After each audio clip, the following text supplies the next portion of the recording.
બજારમાં અત્યારે લાલ ટામેટાં ખૂબ જ મળી રહ્યા છે અને ફ્રેન્ડ્સ આજે ટામેટામાંથી એકદમ સરસ નવી રેસીપી બનાવવાની છું જે બાળકોથી લઈ મોટા બધાને પ્રિય થઈ જાય તેવી છે. અને હા, આ વાનગીને તમે 1 થી 2 મહિના સુધી સ્ટોર પણ કરી શકો છો, એટલી સ્વાદિષ્ટ બને છે. તો ફ્રેન્ડ્સ, આ નવો નાસ્તો શરૂ કરું એ પહેલાં તમને લોકોને રિક્વેસ્ટ કરીશ, વિડીયો પસંદ આવે તો વિડીયોને લાઇક કરજો, તમારા ફ્રેન્ડ્સ ફેમિલી મેમ્બર સાથે આ વિડીયોને શેર કરજો.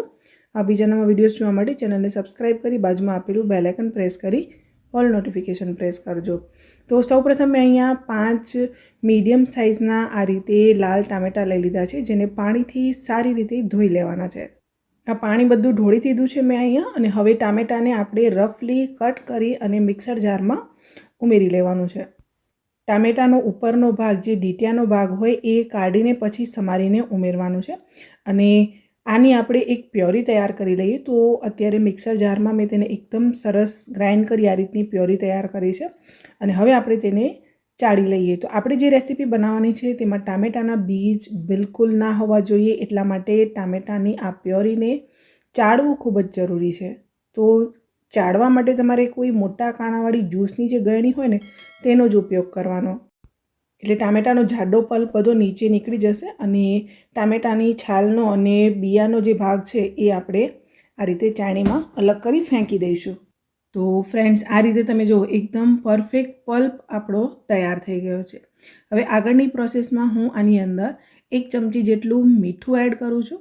ત્યારબાદ હું તેની અંદર અડધી ચમચી હળદર પાવડર એડ કરું છું. અડધી ચમચી હું તેની અંદર મરી પાવડર એડ કરી રહી છું. આ મસાલા તમે તમારા ટેસ્ટ પ્રમાણે લઈ શકો છો. મેં અત્યારે જે માપ લીધું છે તે એકદમ પરફેક્ટ છે, પણ તમે તમારા ટેસ્ટ પ્રમાણે વધારે ઓછું કરી શકો છો. હવે ફ્રેન્ડ્સ, અહીંયા એક મોટું વાસણ લઈ લઈએ, જેની અંદર હું 1 કપ ઘઉંનો લોટ એડ કરું છું. ઘઉંના લોટની જગ્યાએ તમે મેદાનો ઉપયોગ કરી શકો છો, પણ આપણે હેલ્ધી વેમાં બનાવી રહ્યા છીએ એટલે મેં ઘઉંના લોટનો ઉપયોગ કર્યો છે. અડધો કપ હું તેની અંદર મકાઈનો લોટ એડ કરું છું. આ બધા જ લોટને આપણે ચાળીને પછી તેનો ઉપયોગ કરવાનો છે. અડધો કપ મેં અહીંયા ચોખાનો લોટ લીધો છે, એટલે આપણો જે નાસ્તો છે તે ચોખાના લોટના લીધે એકદમ સરસ ક્રિસ્પી તૈયાર થશે. હવે 2 ટેબલસ્પૂન આપણે તેમાં તેલનું મોયણ ઉમેરવાનું છે અને એ બધું જ આપણે અહીંયા બરાબર મિક્સ કરી લેવાનું છે. તો લોટમાં મોયણને પહેલાં મિક્સ કરું, આ 3 લોટ પણ એકબીજા સાથે સરસ મિક્સ થઈ જશે. આ રીતે બંને હાથથી મિક્સ કરીશું ને એટલે તેલ એકદમ સરસ લોટમાં મિક્સ થઈ જશે. અહીંયા નાસ્તાને ક્રિસ્પી બનાવવા માટે આ રીતે મુઠ્ઠી પડતું મોયણ હોવું જરૂરી છે. હવે ત્યારબાદ આપણે આ ટામેટાનો જે પલ્પ તૈયાર કર્યો હતો, જેમાં આપણે મસાલા ઉમેર્યા હતા, મરી પાવડર, મીઠું અને હળદર, એ બધો જ પલ્પ મેં અત્યારે આ લોટમાં ઉમેરી લેવાનો છે.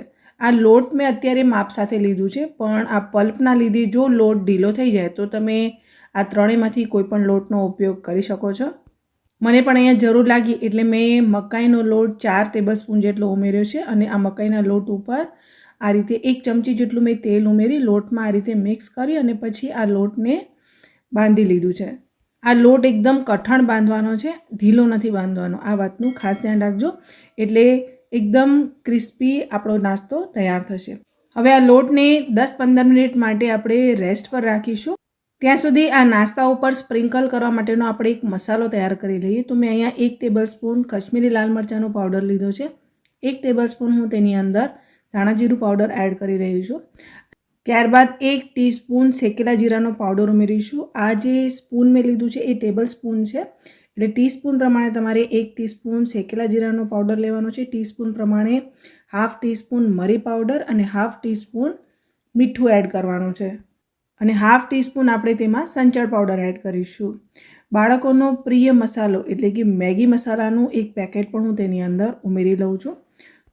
આ નાસ્તાને ચટપટો બનાવવા માટે હું તેની અંદર ½ ટીસ્પૂન ચાટ મસાલો એડ કરું છું. આ બધો જ મસાલો આપણે આ રીતે મિક્સ કરી લેવાનો છે. આ ચટપટા મસાલાનો ઉપયોગ તમે ખાખરા ઉપર સ્પ્રિંકલ કરીને પણ કરી શકો છો. આ રીતે મસાલો બનાવી તમે ડબ્બી ભરીને રાખો તો ખાખરા, પૂરી, થેપલા બધા ઉપરથી સરસ લાગે છે. લોટને રેસ્ટ કરી પણ 15 મિનિટ થઈ ગઈ, એટલે થોડુંક ઓઇલ લગાવી આ લોટને આપણે મસળી લેવાનું છે અને થોડુંક આપણે તેને સ્મૂથ કરી લઈએ. ત્યારબાદ આપણે તેમાંથી આ રીતે એક મોટો લુઓ તૈયાર કરવાનો છે અને હવે આપણે તેને વણી લેવાનું છે. આપણે આમાંથી મોટો રોટલો વણીશું, બહુ જાડો નહીં, બહુ પતલો નહીં, તેવી રીતે આપણે તેને વણવાનું છે. જો આ રીતે બહુ જાડું ના હોય અને બહુ પતલું પણ ના હોય. પતલી રોટલી બનાવતા હોઈએ ને બસ એ રીતે આપણે તેને વણવાનું છે.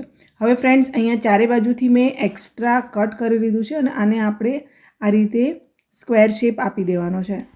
હવે ત્યારબાદ ફોર્કની મદદથી આ રીતે આપણે તેમાં કાણા કરી દઈએ, એટલે આપણે આ નાસ્તો જ્યારે તેલમાં ફ્રાય કરીએ ત્યારે તે ફૂલે નહીં, એટલે આ સ્ટેપ ભૂલતા નહીં, ખાસ કરજો.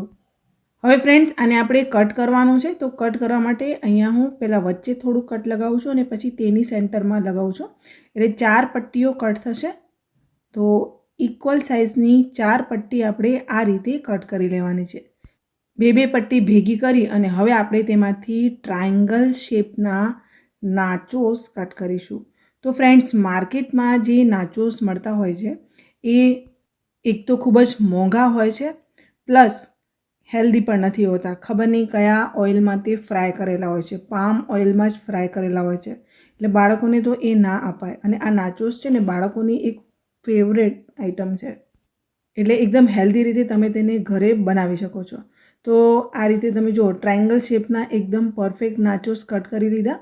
બીજી જે પટ્ટી છે એને પણ આપણે સેમ એ જ રીતે કટ કરીશું.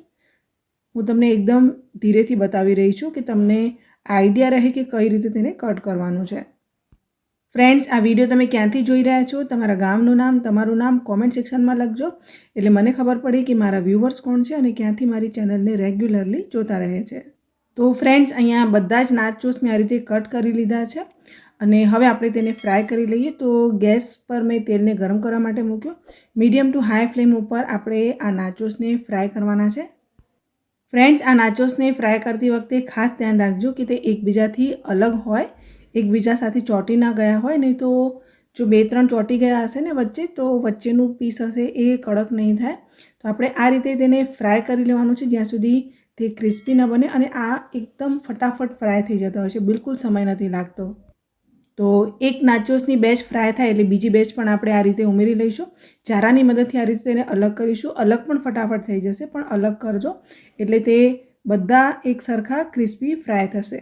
તો લગભગ 2 મિનિટમાં જ આ નાચોસ ફ્રાય થઈ જતા હોય છે અને મીડિયમ ટુ હાઈ ફ્લેમ ઉપર જ તેને ફ્રાય કરવાના છે, સ્લો ફ્લેમ ઉપર તેને ફ્રાય નથી કરવાના. તો ફ્રેન્ડ્સ, ટામેટા ગ્રેવીની ફ્લેવર સાથેના આ નાચોસ બહુ જ સરસ બને છે, એકદમ ચટપટા બને છે. માર્કેટમાં મળે ને તેના કરતાં પણ વધુ સ્વાદિષ્ટ બને છે.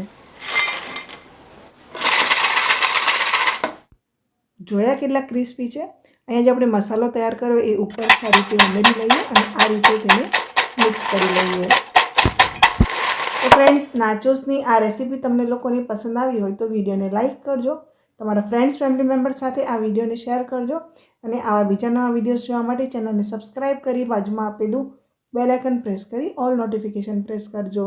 ફરીથી મળીશું એક નવી રેસીપી સાથે. ત્યાં સુધી તમને બધાને મારા જય શ્રી કૃષ્ણ.